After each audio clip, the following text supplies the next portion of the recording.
ಭೂಖಂಡ ಮತ್ತು ಸಾಗರಗಳ ಉಗಮ ಸಿದ್ಧಾಂತಗಳು. ಇದು ಸಹ ನಿಮಗೆ ಕೆಸೆಟ್ NETಗೆ ಕೇಳುವಂಥ ಪ್ರಮುಖ ಪ್ರಶ್ನೆಗಳಲ್ಲಿ ಬರುವಂಥದ್ದು. ಇದರಲ್ಲಿ ಭೂಖಂಡ ಮತ್ತು ಸಾಗರಗಳ ಉಗಮ ಸಿದ್ಧಾಂತಗಳಲ್ಲಿ ಪ್ರಮುಖವಾಗಿ 5 ಸಿದ್ಧಾಂತಗಳು ಇಲ್ಲಿದೆ. ಅದರಲ್ಲಿ ಮೊದಲನೇ ಸಿದ್ಧಾಂತ ಚತುರ್ಮುಖಿ ಸಿದ್ಧಾಂತ. ಇದನ್ನು tetrahedral hypothesis of Lothian green ಅಂತ ಕೂಡ ಕರೀತಾರೆ. ಈ ಸಿದ್ಧಾಂತವನ್ನು ಪ್ರತಿಪಾದಿಸಿರುವಂಥವರು ಲೋಥಿಯನ್ ಗ್ರೀನ್ 1875ರಲ್ಲಿ ಈ ಸಿದ್ಧಾಂತವನ್ನು ಪ್ರತಿಪಾದನೆ ಮಾಡಿದ್ದಾರೆ. ಇದು ಮೊದಲನೇ ಸಿದ್ಧಾಂತ ಆಗಿರೋದ್ರಿಂದ ಇದು ಪ್ರಮುಖವಾದ ಸಿದ್ಧಾಂತ ಅಂತ ನಾವು ಹೇಳುವಂಥದ್ದು. ಹಾಗೆಯೇ ಈ ಚತುರ್ಮುಖಿಯಲ್ಲಿ ಇರುವಂಥ ತಗ್ಗು ಮತ್ತು ಏಣುಗಳು ಏನಿದೆ ಇದು ತದ್ವಿರುದ್ಧ ಆಗಿರುತ್ತೆ ಅಂತ ಹೇಳ್ತಾರೆ. ಹಾಗೆಯೇ 3 ಏಣುಗಳು ಮತ್ತು 3 ಪುರಾತನ ಭೂಫಲಕಗಳನ್ನು ಇವರು ಗುರುತಿಸ್ತಾರೆ. ಪುರಾತನ ಭೂಫಲಕ ಶೀಲ್ಡ್ಸ್ ಏನಿದೆ ಬಾಲ್ಟಿಕ್, ಲಾರೇಷಿಯನ್ ಹಾಗೂ ಸೈಬೀರಿಯಾ ಫಲಕಗಳು ಅಂತ ಇವರು ಗುರುತಿಸುವಂಥದ್ದು. ಇದು ಪ್ರಮುಖವಾದ ಮೊದಲನೇ ಸಿದ್ಧಾಂತ. ಇದನ್ನು ಪ್ರತಿಪಾದಿಸಿದವರು ಯಾರು ಅನ್ನೋವಂಥದ್ದು ನಿಮಗೆ ಕೇಳಬಹುದು.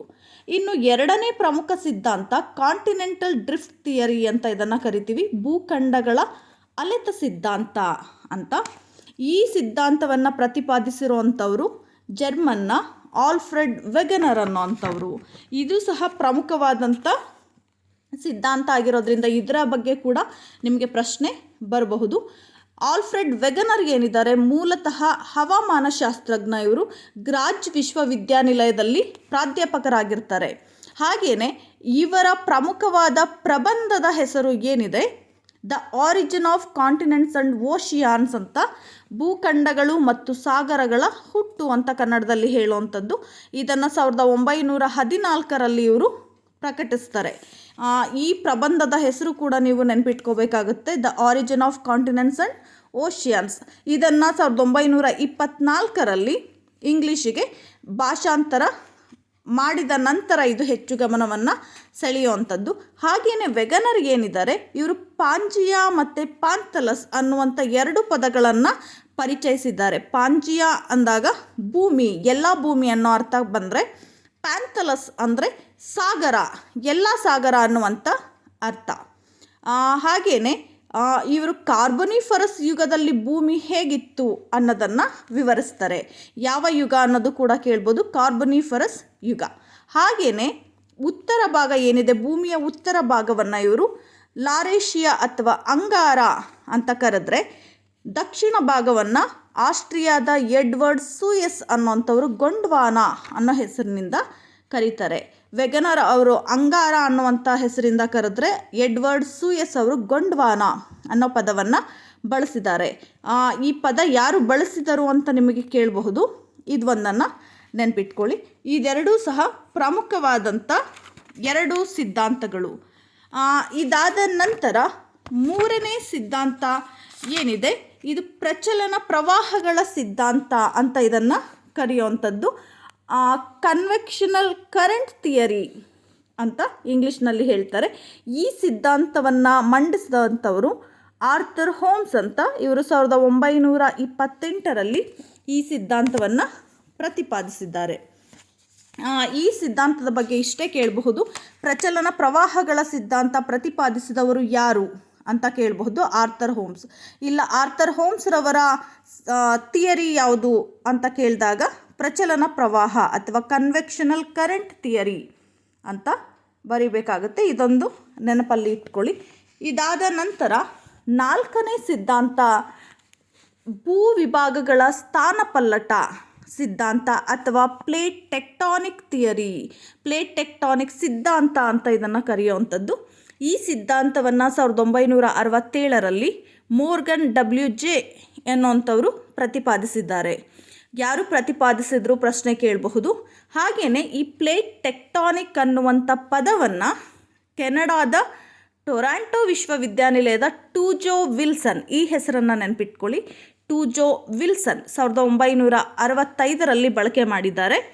ನಿಮಗೆ ಪ್ರಶ್ನೆ ಪ್ಲೇಟ್ ಟೆಕ್ಟಾನಿಕ್ ಪದ ಬಳಸಿದವರು ಯಾರು, ಇಂಟ್ರಡ್ಯೂಸ್ ಮಾಡಿದಂಥವ್ರು ಯಾರು ಅಂದಾಗ ಟೂಜೋ ವಿಲ್ಸನ್ ಅಂತ ನೀವು ಬರೀಬೇಕಾಗುತ್ತೆ. ಸಿದ್ಧಾಂತವನ್ನು ಪ್ರತಿಪಾದಿಸಿದವರು ಯಾರು ಅಂದಾಗ ಮೋರ್ಗನ್ WJ ಅಂತ ಬರೀಬೇಕಾಗುತ್ತೆ.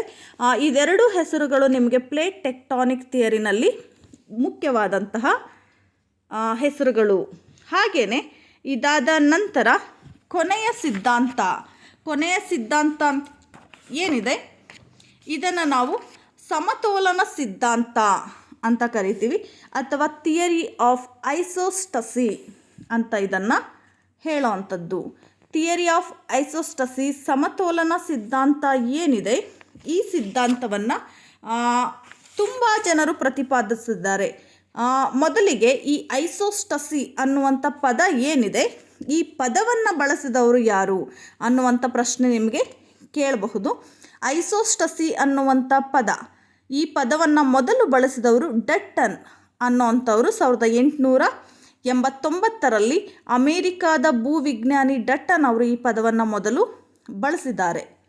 ಹಾಗಾಗಿ ಈ ಐಸೋ ಅಂದರೆ ಸಮ ಅನ್ನುವಂಥ ಅರ್ಥ, ಹಾಗೆಯೇ ಸ್ಟಟಿಯೋಸ್ ಅಂದರೆ ಸ್ಥಿರ ಅನ್ನುವಂಥ ಅರ್ಥ.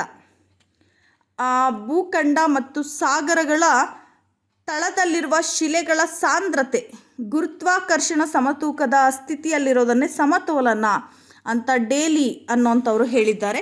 ಹಾಗೆಯೇ ಈ ಸಿದ್ಧಾಂತವನ್ನು ಪ್ರತಿಪಾದಿಸಿದಂಥವರು ಪ್ರಾಟ್, ಬೋವಿ, ಎಫೋರ್ಡ್, ಐರಿ, ಈ 4 ಜನರು ಸಹ ಈ ಸಮತೋಲನ ಸಿದ್ಧಾಂತ ಥಿಯರಿ ಆಫ್ ಐಸೋಸ್ಟಸಿ ಏನಿದೆ ಇದನ್ನು ಪ್ರತಿಪಾದನೆ ಮಾಡಿದ್ದಾರೆ. ಇದಿಷ್ಟು ಕೂಡ ಈ ಐಸೋಸ್ಟಸಿ ಅನ್ನೋ ಪದವನ್ನು ಬಳಸಿದವರು ಯಾರು ಮೊದಲಿಗೆ, ಇದು ಹೆಚ್ಚಾಗಿ ನಿಮಗೆ ಕೇಳುವಂಥ ಪ್ರಶ್ನೆ. ಡಟ್ಟನ್ ಅನ್ನುವಂಥ ಹೆಸರು ಮುಖ್ಯವಾಗಿರುತ್ತೆ. ಇದಾದ ನಂತರ ಪ್ರಾಟ್, ಬೋವಿ, ಎಫೋರ್ಡ್, ಐರಿ, ಈ 4 ಜನರು ಸಹ ಈ ಸಿದ್ಧಾಂತವನ್ನು ಪ್ರತಿಪಾದಿಸಿದ್ದಾರೆ. ಇದಿಷ್ಟು ಸಹ ನೀವು ನೆನಪಿಟ್ಕೋಬೇಕಾದಂಥದ್ದು. ಹಾಗೆಯೇ ಐರಿಯವರ ಪ್ರತಿಪಾದನೆ ಏನಿದೆ, ಇದು ಸಮತೋಲನ ಸಿದ್ಧಾಂತದಲ್ಲಿ ಅತಿ ಹೆಚ್ಚು ಪ್ರಚಲಿತವಾದಂಥ ಒಂದು ಪ್ರತಿಪಾದನೆ. ಐರಿಯವರ ಪ್ರತಿಪಾದನೆ ಏನಿದೆ ಇದು ಹೆಚ್ಚು ಪ್ರಚಲಿತವಾಗಿದೆ ಅಂತಲೇ ಹೇಳಬಹುದು. ಇನ್ನು ಬೋವಿ, ಎಫೋರ್ಡ್, ಪ್ರಾಟ್ ಏನಿದ್ದಾರೆ ಇವರಿಗಿಂತ ಹೆಚ್ಚಾಗಿ ಐರಿಯವರ ಸಿದ್ಧಾಂತ ಪ್ರಚಲಿತವಾಗಿದೆ ಅನ್ನೋದನ್ನು ನೋಡ್ತೀವಿ. ಹಾಗಾಗಿ ಭೂಖಂಡ ಮತ್ತು ಸಾಗರಗಳ ಉಗಮದ ಸಿದ್ಧಾಂತ ಅಂದಾಗ ಈ 5 ಸಿದ್ಧಾಂತ ನೆನಪಿಟ್ಕೊಳ್ಳಿ.